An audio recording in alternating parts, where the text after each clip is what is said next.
எந்த நன்மைகள் நம்மில் இல்லாதிருந்தோம், எந்த நற்குணங்கள் நம்மில் இல்லாதிருந்தும் He still loves you and me.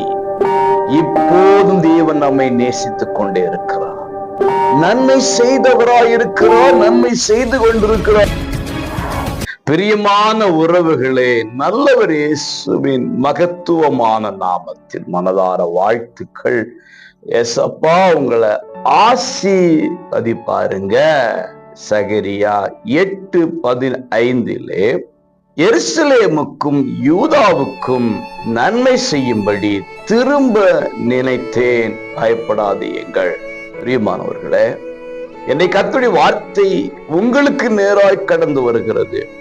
உங்களுக்கு அவர் நன்மை செய்யும்படி திரும்ப நினைக்கிறாராம்.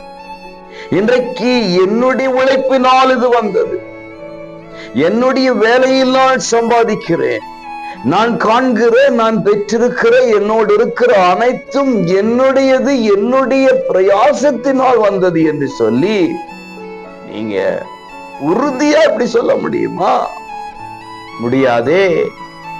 தேவனுடைய கிருபை இல்லாமல், தேவனுடைய தயவு இல்லாமல், தேவனுடைய காருண்யம் இல்லாமல், அவருடைய நன்மையை பெறாமல் எதுவும் நம்மோடு இருப்பது இல்லை, இருக்கவும் இல்லை.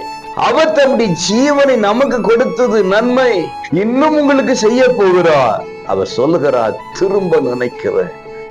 இன்னைக்கு சொல்லுகிறார், திரும்ப உங்களுக்கு நன்மை செய்ய அவர் நினைத்திருக்கிறாரா?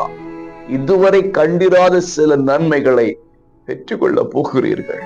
இன்றைக்கே தேவனுடைய நன்மைகள் புறப்பட்டு வருவதாக பெற்றுக்கொள்ளுங்க. God bless you.